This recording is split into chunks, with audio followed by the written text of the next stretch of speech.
पहिला धडा भूगोलाचा आपल्या क्षेत्रफळ या धड्यामध्ये प्रवेश करत आहोत. चला तर मग या धड्याचा आपण विस्तृतरित्या अभ्यास करूया. तर आता या धड्यामध्ये काही संभाषण आहे, काही वार्ता आहे आणि त्याच्यानंतर या सगळ्यांबरोबर आपण एका चांगल्या क्षेत्राला भेट देणार आहोत. हे सगळ्यात महत्त्वाचं. चला तर राहुलच्या वर्गातील विद्यार्थी आणि शाळेतील शिक्षक हे असं सगळेजण हा त्यांचा वर्ग मिळून आपल्या उस्मानाबाद जिल्ह्यातील नळदुर्ग पासून रायगड जिल्ह्यातील अलिबाग या ठिकाणी क्षेत्रभेटीसाठी निघालेले आहे. आणि या प्रवासासाठी शाळेनं काय केलंय तर आपल्या एसटी ची सेवा ही प्रासंगिक करारावर घेतलेली आहे. प्रासंगिक करार म्हणजे की आपण आता हा प्रसंग आहे की आपण आपल्या क्षेत्रभेटीसाठी जातोय, तर आपण नुसतंच क्षेत्रभेटीसाठी जात नाही, तर तिथे सगळं ते स्थळ, तिथला झाड, संपूर्णपणे तिथली माती, तिथलं बांधकाम काय आहे, तिथं माहिती ही सगळी घेण्यासाठी अशी म्हणून आपण जात आहोत. तर मग त्याच्यासाठी आपण आपल्या एसटी महामंडळाला विनंती करून आपण ह्या प्रसंगाला जाणार आहोत आपले सर्व विद्यार्थी घेऊन. तर या करारावर घेतलेले आहे. त्याच्यानंतर मग या क्षेत्रभेटीचं नियोजन हे कोणी केलेलं आहे तर राहुल आणि त्याच्या मित्रांनी, शिक्षकांच्या मार्गदर्शनानुसार अर्थात. त्याच्यानंतर विद्यार्थी नळदुर्ग ते अलिबाग या प्रवासाच्या दरम्यान वाटेत असलेली सगळी भूरचना, त्याच्यानंतर आपलं मृदा, तिथली म्हणजे जमीन, त्याचा जमिनीचे माती वगैरे सगळ्यांचा अभ्यास करायला ते जाणार आहे.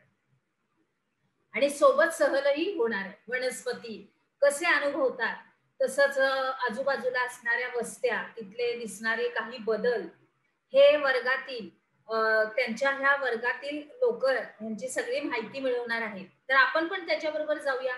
चला तर. विद्यार्थी आणि शिक्षक यांच्यामधलं काही संभाषण सुद्धा खाली दिलं गेलेलं आहे. पुढे बघूया की काही साहित्य, आपलं जे काही वैयक्तिक सामान आपण घेऊन जात आहोत ते आपल्याला इथं दिसत आहे की बॅग आहे, आपली जी प्रवासाची बॅग आहे ती आहे, त्याच्यानंतर दुर्बीण आहे, त्याच्यानंतर कॅमेरा आहे, टोपी, आपलं होका यंत्राचं ते घड्याळ आहे, त्याच्यानंतर नकाशा, पेन्सिल, वही नोंद करण्यासाठी, त्याच्यानंतर प्रथमोपचार करण्याची छोटीशी पेटी, ते सर्व काही त्यांच्या बरोबर आहे. हे सर्व काही त्यांनी आपल्या सोबत घेतलेलं आहे. त्याच्यानंतर आता पुढं जर नीट लक्ष द्या, क्षेत्रभेटीसाठी हे लागणारं साहित्य आहे. माझ्या बरोबर तुम्ही सुद्धा हे बघताय.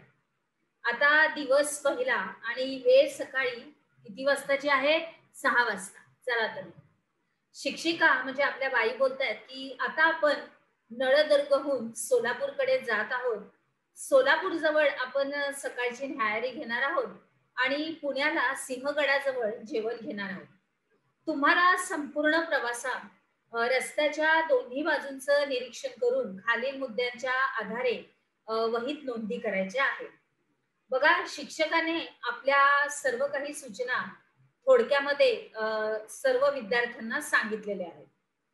याच्यामध्ये काय काय येतंय की आपल्या वहीमध्ये आपण काय काय नोंद केली पाहिजे तर भूरचना, जलाशय, वनस्पती, मृदा, शेती, मानवी वस्त्या, त्याच्यानंतर वसाहतीचा आकृतीबंध. त्याच्यानंतर आपला राहुल आपला विद्यार्थी शिक्षिकांना म्हणजे आपल्या मॅडमना, बाईंना बोलतोय तो की होय मॅडम, इकडे चढ उताराची भूरचना असून काही ठिकाणं ही जमीन सपाट आहे आणि काही ठिकाणी शेती सुद्धा आपल्याला दिसत आहे. पुढे तर आता आकृती क्रमांक 1.3 मध्ये तुम्ही बघताय की नळदुर्ग येथील नरमादी धबधबा दिसतोय तुम्हाला. आपल्या पाठ्यपुस्तकात सुद्धा आहे विद्यार्थी मित्रांनो, तुम्ही बघू शकता. त्याच्यानंतर चर्चा करा की तुम्ही या क्षेत्रभेटीत सहभागी होणार असाल तर कशी तयारी कराल. म्हणजे तुम्ही तुमच्या बरोबर काय काय साहित्य कराल. एक प्राथमिक साहित्य जे घ्यायचं आहे ते आपण इथं बघतोय. पण ह्याच्या व्यतिरिक्त अजून काय काय तुम्हाला घ्यायचं असेल वस्तू वगैरे तर काय घेऊ शकाल.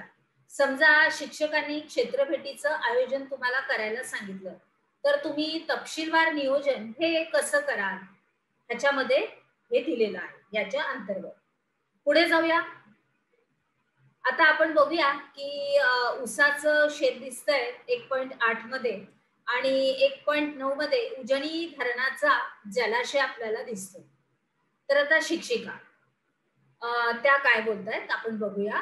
बरोबर आपण नळदुर्ग सोडल्यानंतर तेथे मूग, उडीद आणि इतर कडधान्यांची पिकं आपल्याला दिसली. आता इकडं सर्वत्र आपल्याला प्रामुख्याने ऊसाचं पीक घेतलेलं आढळतंय कारण तेथे सिंचनाच्या सोयी आहेत. याचा अर्थ काय आहे की तिथं भरपूर पाणी आहे, जलाशयाचे साठे आहेत. त्याच्यामुळं काय आहे की तसंच उजनी धरणाचा तिथं जलाशय आहे. म्हणजे काय पाणी भरपूर असेल तर पिकही व्यवस्थितच येतात. त्याच्यामुळं त्या बोलतायत की ऊस हा पीक हे प्रामुख्यानं कुठं लावलं जातं जिथं भरपूर पाणी आहे. एक मला गोष्ट तुम्हाला आवर्जून सांगायची आहे विद्यार्थी मित्रांनो. या प्रकल्पामध्ये थोडंसं तुम्हाला मला स्पष्टीकरण द्यावंच लागणार आहे की ऊस हे असं पीक आहे की हे खूप ऊस हे असं पीक आहे की ज्याला पाणी भरपूर लागतं. सकाळ संध्याकाळ त्याला ऊसाला पाणी पाजावं लागतं अक्षरशः छोट्या बाळासारखं. त्याला कोणतंही पीक अर्थात आपल्याला आपल्या बाळाप्रमाणेच आहे. त्याची संगोपना, त्याचं जोपासना, त्याला काय लागतंय काय नाही, कीड पडली असेल तर त्या योगाने त्याचं संपूर्णपणे कीड काढून टाकणं, त्याच्यावरती औषधांचा फवारा करणं, हे अशा रीतीने आपल्याला पिकं म्हणजे आपल्या बाळासारखीच असतात त्यांची काळजी घेण्यासाठी. अर्थात मग आता परत आपण ऊसाकडे जाऊया. तर ऊस हे असं आहे पीक की त्याला 2 वेळा पाणी द्यावं लागतं. म्हणजे काय आहे की जिथं पाणी भरपूर आहे तिथंच हे पीक भरपूर प्रमाणात उपलब्ध असतं. तर मग हो मॅडम, मगाशी आपण एक कालवा ओलांडला होता. सावित्री बोलते की आणि आता मला समोर एक जलाशय दिसतो आहे. हो मॅडम, मगाशी आपण एक कालवा ओलांडला होता आणि आता मला समोर एक मोठा जलाशय दिसत आहे. तो कोणता जलाशय आहे? तर शिक्षकांनी चालकाला इंदापूर जवळील रस्त्याच्या कडेला बस थांबवण्याची सूचना केली. सर्व विद्यार्थी बसमधून खाली उतरले आणि शिक्षकांच्या सभोवताली असे उभे राहिले.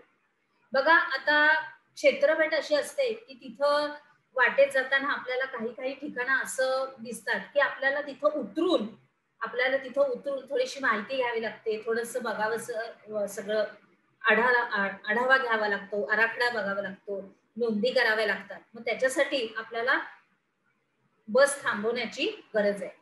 म्हणजे काय तर आराखडा घ्यावा लागतो. तर त्याच्यासाठी बस थांबवण्याची आपल्याला गरज आहे. मग म्हणून ते तिथं थांबलेले आहेत आणि त्यांनी आपल्या चालकाला सांगितलं की थांबा इथे गाडी. तर त्याच्यानंतर शिक्षिका आपल्या बोलतायत की तुमच्याकडचा जो नकाशा आहे बघा, साहित्यामध्ये आपण घेतलेला आहे आपला नकाशा.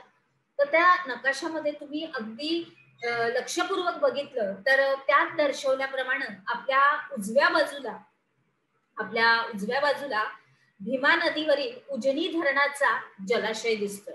आपल्या पाठ्यपुस्तकाच्या मध्ये पण आहे आणि इथे आपल्या उपक्रमामध्ये पण दिसतोय. तर या धरणाच्या पाण्याचा उपयोग प्रामुख्यानं पिण्याकरिता होतो. कशाकरिता? पिण्याकरिता. विद्युत निर्मिती, मासेमारी, सिंचन इत्यादीसाठीही या धरणाच्या पाण्याचा आपल्याला उपयोग केला जातो. आलं लक्षात? म्हणजे उजनी धरणाचा हा जो जलाशय आहे त्याच्यामध्ये शेती होते, पाणी प्यायला मिळतं. त्याच्यानंतर त्याच्यावरती विद्युत निर्मिती, मासेमारी आणि सिंचन म्हणजे शेतीसाठी सुद्धा त्याचा पाणी पुरवठा केला जातो. मग काही विद्यार्थ्यांनी या परिसराची छायाचित्र घेतली. अर्थात तुम्हाला खूप कुतूहल असतं विद्यार्थी मित्रांनो की कुठेही गेलो तरी आपण तिथलं छायाचित्र हे जरूरच घेतो. मग तसं थोडीशी छायाचित्र आपल्या राहुल, सावित्री ह्या सगळ्या मित्रमंडळांनी घेतलं. त्याच्यानंतर मग विद्यार्थी पुन्हा बसमध्ये चढले आणि त्यांचा पुढचा प्रवास हा सुरू झाला. आता पुढे आता पूजा बोलते की मॅडम हा भाग खूपच मैदानी दिसतोय.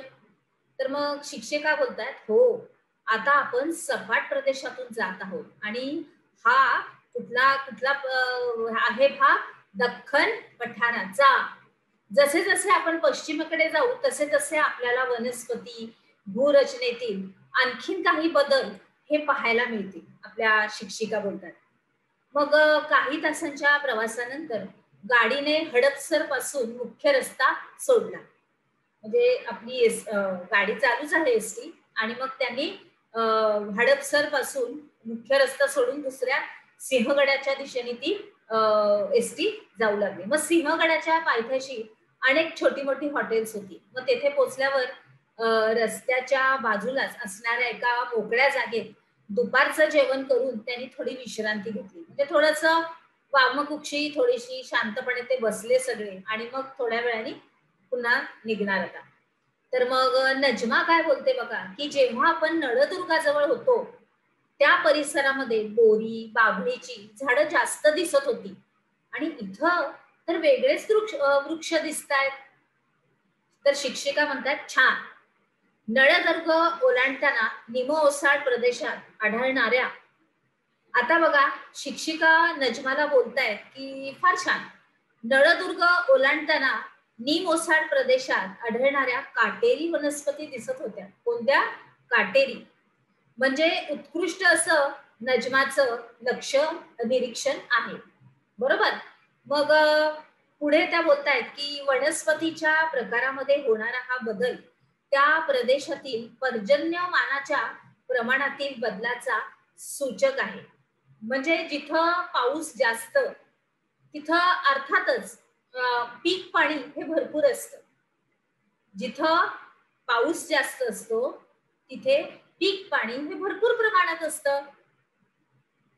आणि आता आपण बघत आहोत की अंजन वड पिंपळ इत्यादी वृक्ष जास्त प्रमाणात आहेत. म्हणजे नक्कीच इथे पावसाचं प्रमाण मुबलक प्रमाणात आहे. आता आपण सिंहगडाच्या पायथ्याशी आहोत. कुठे आहोत? सिंहगडाच्या पायथ्याशी. तर मग सिंहगडाच्या माथ्यावर गेल्यावर सह्याद्री पर्वतापासून निघणाऱ्या डोंगर रांगा दिसत आहेत. मग त्या पण बघूया. आणि तुम्ही आपल्या बरोबर आता फक्त ओळखपत्र वही पेन दुर्बीण कॅमेरा टोपी नकाशा आणि पाण्याची बाटली इतकंच साहित्य घ्या. कपड्याची बॅग आणि इतर साहित्य हे गाडीतच राहू द्या. कारण आता निरीक्षण होणार आणि उन्हातून पण जावं लागणार. तर त्याच्यासाठी ह्या गोष्टी या त्या क्षेत्राला भेट देण्यासाठी या आवश्यक आहेत. आणि बाकीच्या ज्या वस्तू आहेत त्या तुम्ही तुमच्या आपल्या गाडीमध्ये ठेवू शकता.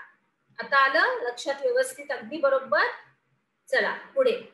तर आपल्याला उजव्या बाजूला काही झाडं दिसत आहेत बघा. अगदी डेरेदार अशी छान. खूप मन प्रसन्न वाटतं हो ना, की झाडं डेरेदार आहेत हिरवीगार सगळीकडे. तर आपल्याला सुद्धा त्या क्षेत्राला भेटी देताना एक प्रकारचा उत्साह असतो, एक प्रकारचा आनंद मिळतो आपल्याला. तर वृक्षाचे प्रकार आहेत ते.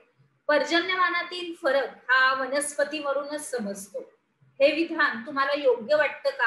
आणि पर्जन्यमानातील फरक आणखीन कशा कशावरून लक्षात येतो हे तुम्हाला विचारलं. चला तर पुढे जाऊया. आपण काय शिकलो?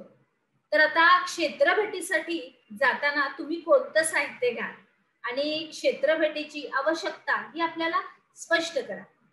चला तर मग आता आपण आपल्या पुढील विभागात जाऊया. अजून काय काय तिथे आपल्याला असं आहे की जे आपण खूप उत्सुक आहोत त्या विभागात जाण्यासाठी. चला तर मग